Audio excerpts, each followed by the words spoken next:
Sometimes rage, fear, and love are aroused together at the same time. Mother's love of her children and her fear for Roger's safety were mixed with anger, almost rage, at both boys for the part they played in the flare-up.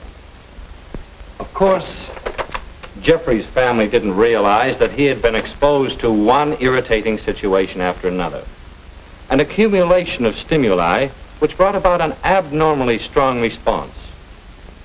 And what did this do to Jeff, this sort of uncontrolled emotional outburst? Well, he regrets some of the things he said, but he can't unsay them. He's tired. That feeling of fatigue may spoil a good time on his date tonight. And if this sort of flare-up is repeated often, it might lead to a permanently warped personality. What could Jeff do to keep better control?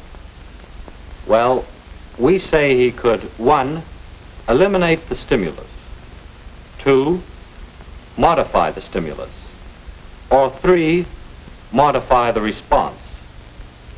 With these 3 ideas in mind, let's examine Jeff's episode again.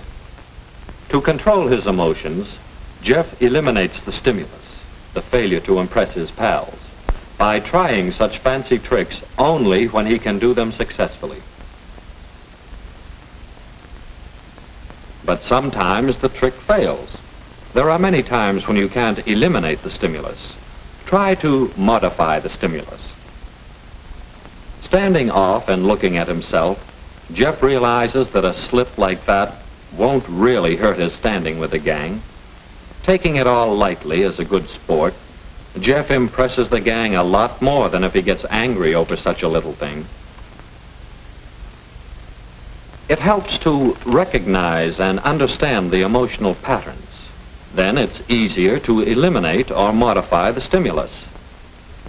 And there's another, even more valuable way to control your emotions. Modify the response. Rather than get in the habit of getting angry, Jeff can substitute. He can modify his response by seeing the humor in the situation. What good does it do to get angry about this? When Jeff's in the habit of controlling his emotions, his thinking is straighter. Push the button. No starter. Let's see. Pull the light switch. No light. That means something. Reason it out. No horn either. So, must be a dead battery. That's straight thinking, unmuddled by emotional disturbances.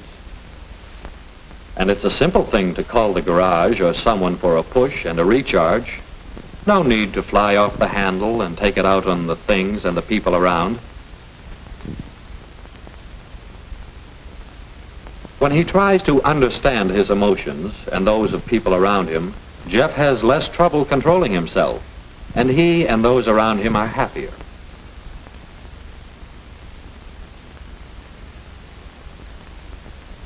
The more he exercises control of his emotional behavior, the easier it becomes to meet the next situation without losing control. Oh, how about it? Either the plane or the letter. And so it goes. A happier time all around when emotions are under control.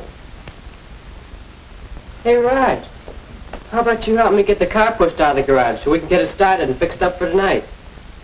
You know, if the car's running, I can drop you off the movies tonight before I go out. Yes, by a better understanding of the emotional patterns of everyday life, and by knowing how you respond to various stimuli, you can develop better control by eliminating the stimulus, or by modifying the stimulus, or by modifying the response. You can control the fire of your emotions. You can balance your emotions and use them so that your personality becomes more pleasant. And you and those around you are a great deal happier and healthier.